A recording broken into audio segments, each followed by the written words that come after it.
শেষ চৈত্রের ঘ্রাণ পর্ব ৫। ভাইয়া যাবি তুই? শেষ কথাটা শুদ্ধ এত জোরে চিৎকার করে বলেছে যে শীতল দাঁড়িয়ে থাকার সাহস করল না। ধমক খেয়ে চমকে উঠেছে। ভয়ে বুক ধরফর করলেও দ্রুত বেরিয়ে তার রুমে গিয়ে দরজা আটকে কাঁদতে লাগলো। আজ একটু বেশি সাহস দেখিয়ে ফেলেছে। মুখে মুখে তর্কও করেছে। কাঁদতে কাঁদতে এক পর্যায়ে চোখ মুখ ফুলে লাল বর্ণ ধারণ করল তার। সব জেনে শুনে এখন নিজের কাছে খারাপ লাগছে, গিল্টি ফিল হচ্ছে। বাবা চাচাদের এতদিনের অর্জিত সম্মানে আঙুল উঠায় নিজেকে বিবেকহীন মনে হচ্ছে। সকালে বারবার করা রুট ব্যবহারের মানে বুঝতে পারছে সে। তার মানে নোংরা কমেন্টগুলো বাবাও দেখেছে, তাকেও খারাপ ভেবেছে। এখন বাবার সামনে দাঁড়াবে কিভাবে, কি জবাব দেবে? তাছাড়া চোখের ওই কমেন্টটা ভাসছে। সায়ন শুদ্ধ বোনদের পালতে পারছে না বোধ হয়, এজন্য রাস্তায় নামিয়েছে। চৌধুরী বাবুরা দেখি বাড়ির মেয়েদের দিয়ে ব্যবসা চালু করেছে। চালিয়ে যাও, ভালো হচ্ছে। পরের ভিডিওতে রেটটা জানিও। ছি, এসব কথা বলা নাকি শোনা কথা? এসব ভাবতে ভাবতে তার কান্নার বেগ বাড়ল। সময় কাটল, বেলা গড়িয়ে দুপুর হলো, তবুও নিচে নামল না সে। রুমের দরজা বন্ধ করে কাঁদতে কাঁদতে সময় পার করল। দুপুরে খেতে ডাকলে জানালো শাওয়ার নিয়ে নিজেই নিয়ে খেয়ে নেবে। এরপর দুপুর গড়িয়ে বিকেলের নাস্তাতেও শীতল অনুপস্থিত। মা বড় মা বোনরা ডাকলে পেট ব্যথার কথা জানিয়ে রুম অবধি থাকল। মেয়েটা বড় হয়েছে, পেট ব্যথার গোপনীয় অনেক কারণ থাকতে পারে। বলা বাহুল্য, পিরিয়ডের প্রথম দিন শীতলের অবস্থা খারাপ হয়ে যায়। পেটের ব্যথায় উঠে দাঁড়াতে পারে না, হাঁটতে পারে না, বিছানার সঙ্গে নেতিয়ে পড়ে। তাই বাড়ির গিন্নিরাও ধরে নিল প্রিয়জনিত ব্যাপার। বাড়ি ভর্তি মেহমান। কেউ কথা না বাড়িয়ে মনে করে ওষুধ খাওয়ার তাগাদা দিয়ে প্রস্থান করল। একটু পরে সিরাত হট ব্যাগে গরম পানি ভরে দিয়ে গেল। শীতল সেটা পাশে রেখে নিশ্চুপ হয়ে বসে রইল। সন্ধ্যা পেরিয়ে রাতের আধার ঘনিয়ে এসেছে। রাতের খাবারের জন্য চৌধুরীরা ছেলে মেয়ে নিয়ে একসঙ্গে খেতে বসেছে। বাড়িতে মেহমানের সংখ্যা বেড়েছে, যে যার মতো নিয়ে খেয়ে নিচ্ছে। ড্রয়িং রুম ভর্তি মেহমান। বাগানে রয়েছে অনেকজন। যাদের বাসা কাছে তারা খেয়ে চলে গেছে, যাচ্ছে, আবার আগামীকাল সকালে আসবে। শারাফত চৌধুরীর কথায় বাড়ির প্রতিটি সদস্যকে একসঙ্গে খেতে হবে, তাই বলেছেও সকালে। তবে সায়ন আর শীতলের চেয়ার ফাঁকা দেখে শারাফত চৌধুরী শীতলের কথা জিজ্ঞেস করলেন। সিমিন জানালো শীতল আগে ভাগে খেয়ে শুয়ে পড়েছে। এ কথা শুনে উনি কিছু বললেন না, কারণ শীতলের পছন্দের খাবার রান্না হলে রান্না শেষ হওয়ার সঙ্গে সঙ্গেই সে সবার আগে খেতে বসে যায়। অনেক সময় দেখা যায় পেট পুড়ে খেয়ে আবারও সবার সঙ্গে খেতে বসে। এই মেয়েটা ছোট থেকে এমন চঞ্চল চড়ুই পাখির মতো, আর এই বাড়ির সকলে তাকে এভাবে দেখে সবাই অভ্যস্ত। তবে শখ আর স্বর্ণ শীতলের এমন আচরণ সহজভাবে নিতে পারল না। তারা দুজন খেয়ে এক প্লেটে খাবার নিয়ে শীতলের রুমের দরজায় নক করল। যতক্ষণ না দরজা খুলল, তারা নাছোড়বান্দা হয়ে দাঁড়িয়ে রইল। অগত্যা শীতল দরজা খুলে মাথা নিচু করে বসে রইল। শখ হাতের প্লেট রেখে দরজা আটকে শীতলের ফোলা মুখটা তুলে ব্যতিব্যস্ত হয়ে বলল, কি হয়েছে সোনা, এভাবে কাঁদছিস কেন তুই? খুব বেশি পেট ব্যথা করছে? মেডিসিন খাসনি? আম্মুকে ডাকবো? যাবি ডাক্তারের কাছে? শীতল নত মস্তিষ্কে না বোধক মাথা নাড়াল। তারপর শুকনো ঢোক গিলে অশ্রুভরা চোখ তুলে ফোপাতে ফোপাতে বলল, সরি আপু, আমার জন্য তোমাদেরকেও নোংরা কথা শুনতে হয়েছে। শীতলের কথার আগা মাথায় কিছুই বুঝল না শখ আর স্বর্ণ। কে নোংরা কথা বলেছে তাদের? কই, এসব কিছুই তো জানে না তারা। স্বর্ণ এবার বোনের পাশে বসল। পুরো ঘটনা জানতে মিহি কণ্ঠে জিজ্ঞাসা করল, কে নোংরা কথা বলেছে আমাদের? কার কথা বলছিস তুই? শীতলের কান্নার বেগ বাড়ল। সে হেঁচকি তুলে কাঁদতে কাঁদতে তাদেরকে পুরো ঘটনা জানালো। বোনের বোকামির কথা শুনে স্বর্ণ দুম করে এক ঘা বসিয়ে দিল শীতলের পিঠে। শখ স্বর্ণকে ধুমকে থামিয়ে শীতলকে পানি খাওয়ালো। তারপর শীতলের আওলা ঝাওলা চুলগুলো এক হাতে গুছিয়ে দিতে দিতে বলল, কবে বুঝতে শিখবি শীতল? কবে বোধবুদ্ধি হবে তোর? শান ভাইয়া রাজনীতিতে ঢোকার পর থেকে আমরা 3 বোন অনেকের টার্গেট, কারণ আমরা চৌধুরী নিবাসের সম্মান এবং বাবা ও ভাইদের দুর্বলতাও বটে। তারা চৌধুরীদের ক্ষমতার সঙ্গে পেরে না উঠতে পেরে চৌধুরী নিবাসের মেয়েদের চরিত্রে দাগ লাগানোর উপায় খুঁজে বেড়ায়, মুখিয়ে থাকে কিভাবে আমাদের হেনস্থা করা যায়। তুই এই কাজটা ঠিক করিসনি সোনা। শখের কথা শুনে শীতল ফোপাতে ফোপাতে বলল, তাহলে শায়ন ভাই কিছু বলল না কেন আমাকে? সব সময় শুদ্ধ ভাই কেন মারে বকে? শায়ন ভাইয়ের রাজনীতির ঝামেলা শায়ন ভাই নিজেই সমাধান করবে। এর মধ্যে শুদ্ধ ভাইকে নাক গলাতে কে বলেছে? শায়ন ভাই কিছু বলল না, অথচ শুদ্ধ ভাই চেলাকার দিয়ে কত মারল, ফোনটা ভেঙে ফেলল। কেন? আমাকে একটু বুঝিয়ে বললে হতো না? আমি কি লোকগুলোকে বলেছিলাম নোংরা কথা বলতে? নাকি জানতাম সামান্য ব্যাপারটাকেও এত বড় করে দেখা হবে? তারা বললে আমি কি করব? কি করার আছে আমার? শুদ্ধ ভাইয়া বারবার আমাদের সাবধান করে থরবর করে কোনো সিদ্ধান্ত না নিতে। আমরা সবাই শুনলেও তুই তো শুনিস না, বরং যেটা বারণ করা হয় জোর করে করিস। শীতলের অবুঝ মন ভার হলো। অভিমানে সব রাগ গিয়ে পড়ল শুদ্ধর ওপর। নিজের করা ভুলের কথা ভুলে শুদ্ধর দিকে অভিযোগ তুলল সে। বেশ করি, উনি কি ভালো করে কথা বলতে জানে? বলেছে কখনো? আমাদের 3 বোনকে সবসময় ধমকের উপর রাখে। সামান্য কারণে কেন ধমকাবে, কেন মারবে? শায়ন ভাই তো করে না, তাহলে সব সমস্যা ওনার কেন? তার কথার জবাব দিল স্বর্ণ।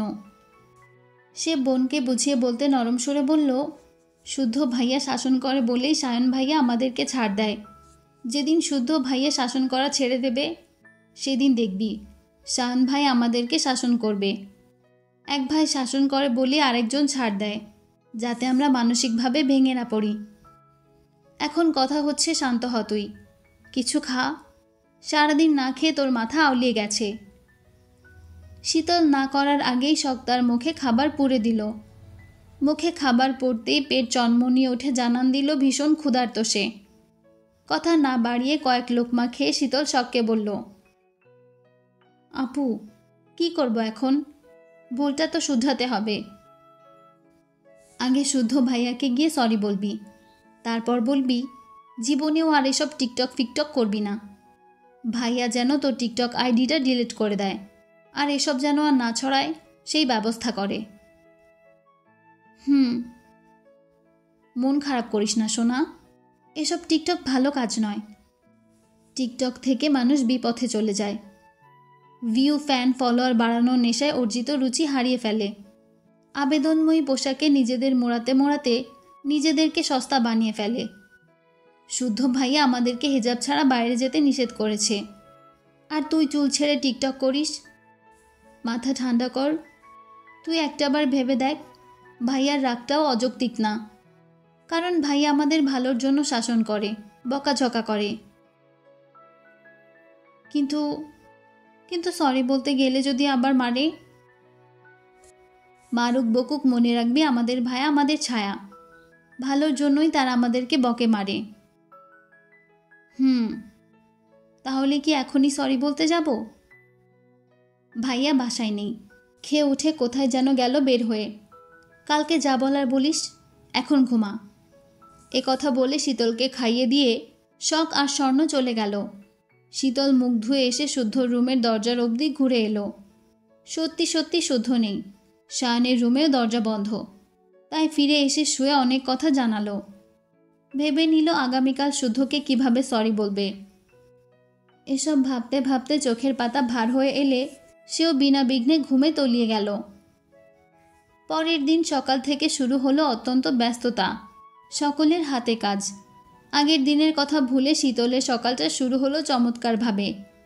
চেনা জানা মানুষদের সঙ্গে দেখা হলো, কথা হলো। দুপুরের আগে এতিমখানায় খাবার পাঠিয়ে দেওয়া হলো নতুন পোশাক। দুপুর 12টার পরে দলে দলে মানুষ এসে খেয়ে যাচ্ছে। বাগানের এক প্রান্তে মানুষ খাচ্ছে, অন্য প্রান্তে রান্না হচ্ছে। চৌধুরীরা ব্যস্ত হাতে মেহমান আপ্যায়ন করছে। শারাফাত, সাফওয়ান, শাহাদাত, শুদ্ধ, সাম্য, সৃজনের পরনে ধবধবে সাদা পাঞ্জাবি পায়জামা। এত মানুষের ভিড়ে তারাই যেন জ্বলজ্বল করছে। সায়ন নিচে নামেনি, কারণ তার হাত পায়ে ব্যান্ডেজ খোলা হয়নি। ব্যান্ডেজ দেখে অনেকের প্রশ্নের মুখে পড়তে পারে ভেবে ইচ্ছে করে নামেনি, কেউ জোরও করেনি। সকাল থেকে শীতল শুদ্ধকে খেয়াল করছে। কিছুক্ষণ আগে শুদ্ধ ফোনে কথা বলতে বলতে রুমে ঢুকেছে ফ্রেশ হতে। সে বন্দির উৎসাহে শুদ্ধের রুমের দরজায় নক করল। ভেতর থেকে শুদ্ধ চেঁচিয়ে বলল, কে? আমি শীতল, ভেতরে আসবো ভাইয়া? না।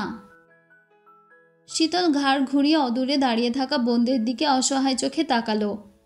মুখের উপর না বলে দিলে কিভাবে যাবে ভেতরে? জোর করে গেলে যদি আবার রেগে যায়? শখ দূরে দাঁড়িয়ে ইশারায় বোঝালো আবার নক করতে, সরি বলতে। শীতল তাই করল। তবে ভেতর থেকে সারা শব্দ না পেয়ে আবার বলল, একটু কথা বলার ছিল ভাইয়া, আসি না একটু প্লিজ? শুদ্ধ এবার কথাও বলল না, সাড়াও দিল না। তবে সায়ন তার রুম থেকে চেঁচিয়ে বলল, শীতল এদিকে আয়। সায়নের ডাকে শীতল শুদ্ধর বন্ধ রুমের দিকে একবার তাকিয়ে সায়নের রুমে গেল। মুখ গোমড়া করে বসল বিছানার এক কোণে। সায়ন ফোনটা রেখে বিছানার হেডবোর্ডে হেলান দিয়ে ভ্রু কুচকে তাকিয়ে রইল। এরপর ধীরে সুস্থে জিজ্ঞাসা করল, কি হয়েছে? এত হাঁকডাক কিসের? পাগলটাকে আবার খেপিয়েছিস? কেউ ভুল করলে তাকে সরি বলার সুযোগ দিতে হয়। আমি আমার ভুল বুঝতে পেরেছি ভাইয়া, জীবনেও আর এমন বোকামি করব না। আমি আমার টিকটক অ্যাকাউন্টটা ডিলিট করতে চাই। কিভাবে করব ভাইয়া? ভেবে বল, পরে আবার কান্নাকাটি করবি না তো? না, ভেবেই বলছি। ঠিক আছে, চিল থাক, কাজ হয়ে যাবে। তবে মনে রাখিস, আমাদের দুই ভাইকে ছাপিয়ে তোরা বোনরা কেউ কিছু করতে পারবি না। আর কেন পারবি না বলতো? কারণ আমাদের দৃষ্টি সবসময় তোদের দিকেই থাকে। তাই বলছি, যা করেছিস করেছিস, এসব আর মাথাতেও আনিস না। ছোট বলে একবার মাফ করা যায়, বারবার না। আর হবে না। গুড। আর এসব নিয়ে মন খারাপ করে থাকতে যেন না দেখি। আমরা আছি। কথা শুনে শীতল মিষ্টি করে হাসল। এতক্ষণে বুকের ভারটা যেন কমে আসলো। শান্তি লাগছে এখন। একজনকে বলে তো ঝামেলা মেটানো গেল, আর একজনকে না হয় পরে সামলানো যাবে। কথা ভেবে সে সায়নের রুম থেকে বেরিয়ে বোনদের সঙ্গে তাদের রুমে গেল। তিনজন গালগল্পে মেতে উঠল। কি নিয়ে একযোগে হাসল? নিচে অনেক মানুষ, তাই কেউই আর নিচে না গিয়ে মুভি দেখতে বসল। মুভি দেখতে দেখতে অনেকটা সময় পর করে সন্ধ্যার আজানের পর তিনজনে একসাথে নিচে নামল। খাওয়া এবং খাওয়ানোর পর্ব শেষ। অনেক মেহমান চলেও গেছে, যারা আছে কাল সকালে চলে যাবে।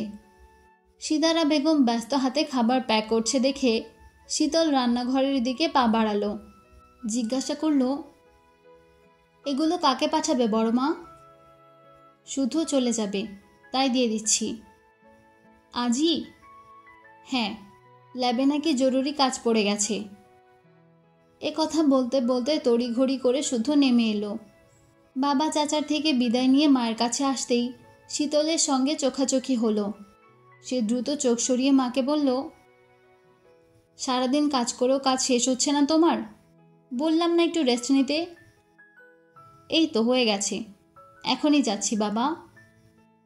সবাইকে নিয়ে সাবধানে থেকো, বের হচ্ছি আমি। কথা বলে সিতারা চৌধুরী শুদ্ধর দিকে একটা ব্যাগ এগিয়ে দিল। এসব দিতে না করার পরেও দিয়েছে দেখে খুব বিরক্ত হলো। ছেলের বিরক্ত মাখা মুখ দেখে সিতারা চৌধুরী তার মাথায় পিঠে স্নেহের হাত বুলিয়ে বললেন, এবার তাড়াতাড়ি আসিস আব্বা, গেলে তো বাড়ি আসার কথা মনে থাকে না। আর বেশি কিছু দেইনি তো, 3 পাগলের জন্য অল্প একটু খাবার দিয়েছি, ওরা তো এলো না তাই। শুদ্ধ কথা বাড়ালো না, সময় দেখে ব্যাগটা নিয়ে ভাই বোনদের উদ্দেশ্য করে বলল, আমার রুমে গিফট বক্স আছে, যার যারটা নিয়ে নিস। আমার কানে যেন কারো নামে অভিযোগ না আসে। কথা বলতে বলতে সে বাসা থেকে বেরিয়ে গেল। গিফটের কথা শুনে সাম্য, সৃজন, শীতল, শখ আর স্বর্ণ একে অপরের মুখ চাওয়াচাই করে ছুটতে শুরু করলো। বড়রা সাবধান করলেও শুনল না। হুড়মুড় করে সিঁড়ি বেয়ে উঠে গেল শুদ্ধ রুমে। শুদ্ধ রুমের সেন্টার টেবিলের ওপর যার যার নামে গিফট বক্স রাখা। সৃজন, সাম্য, শখ, স্বর্ণ যার যার নামের গিফট বক্স তুলে নিল। শীতলের নামে কোনো গিফট বক্স নেই। দেখে খুব অবাক হলো সকলে। কোনোবার এমনটা তো হয় না। তবে শীতল কথা বাড়ালো না, শুধু মন খারাপ করে নিজের রুমের দিকে হাঁটা ধরল।